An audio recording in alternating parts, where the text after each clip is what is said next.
আসসালামু আলাইকুম। আমি মাদ্রাসাতে আসছি কিছু কম্বল দেওয়ার জন্য। পৃথিবীতে টাকা পয়সা থাকলে সবকিছু হয় না। জায়গা জমি আছে, ঘর উঠতে পারতেছে না, বাচ্চাদেরকে স্থানও ঠিক মতন যেতে পারতেছে না। বিসমিল্লাহির রহমানির রহিম। আমি এক মাদ্রাসাতে আসছি। ওই মাদ্রাসার শিক্ষক উনি যে প্রধান, তার সঙ্গে কিছু কথা বলতে চাই, তা আপনারা সেটা দেখতেই থাকেন।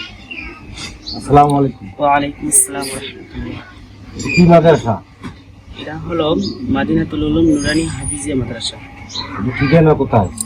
ঠিকানা চরহক বাজার, পড়ছে কোন দেশে? বাংলাদেশে। বাংলাদেশে তো কোন ডিস্ট্রিক্ট? এটা রংপুর ডিস্ট্রিক্টে। যাই হোক, এটা রংপুর লালমনি থানা নাকি? রংপুর কাউনিয়া থানা। এটা হলো চর হক বাজার। তা আমি ওনারা আমার কাছে কিছু দাবি করছে, সেটা হলো কম্বলের বিষয়। এখানে প্রায় 150-র উপরে ছাত্র আছে। তো সবাই এই মাদ্রাসায় থাকে না, কিছু কিছু থাকে, আবার কিছু কিছু বাড়িতে থাকে, তাই না? হ্যাঁ, ঠিক। তা আমি ওনাদেরকে কম্বল দিতে আসছি।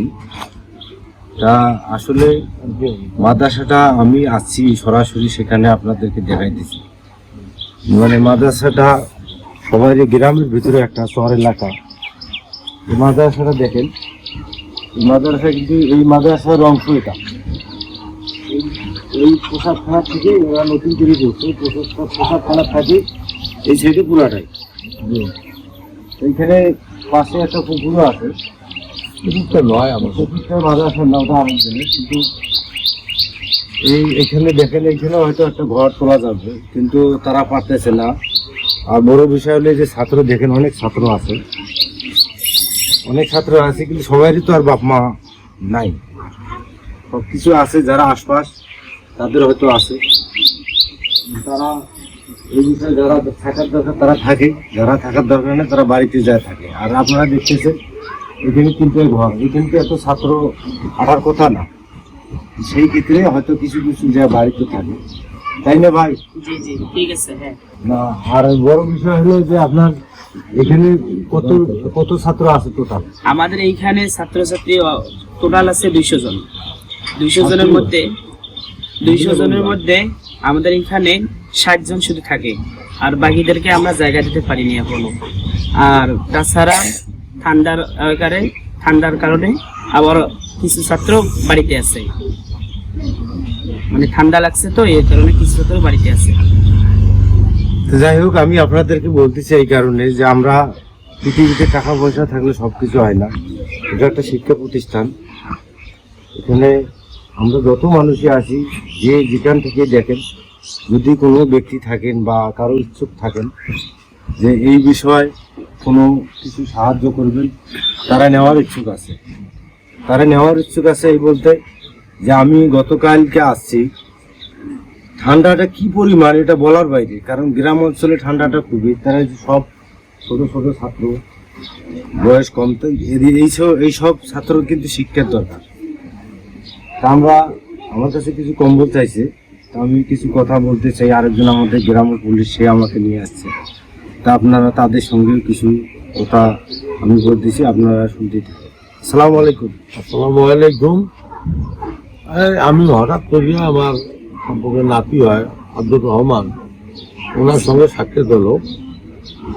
একটু যেহেতু গরিব এলাকা, কোনো ছাত্র সংখ্যা আল্লাহ রহমত অনেকেই আছে, কিন্তু ইসলামিক প্রতিষ্ঠান আর তো অভাবেই যে জায়গা জমি আছে, ঘর উঠতে পারতেছে না, বাচ্চাদেরকে স্থানও ঠিক মতন যেতে পারতেছে না।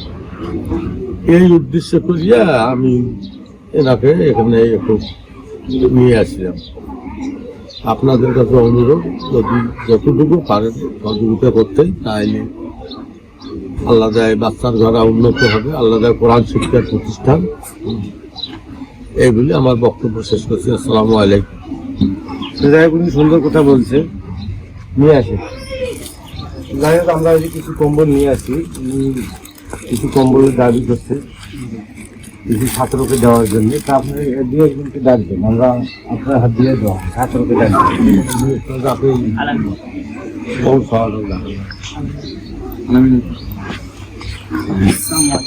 ওয়ালাইকুম সালাম। কেমন আছো?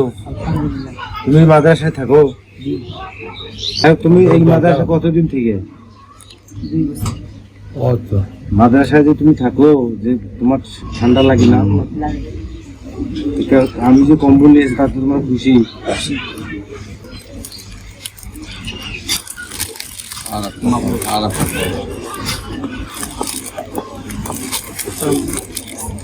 ওয়ালাইকুম আসসালাম, যাও।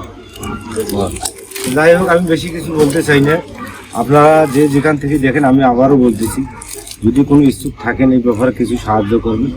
এটা আল্লাহর ঘর, আমরা কিছু না করলে কিন্তু এটা ঠেকে থাকবে না। কেউ না কেউ এই ব্যাপারে সাহায্য করবে। হয়তো গ্রাম আশপাশে আছে, অনেক লোকে আছে, তার জন্য কেউ ঠেকা থাকবে না।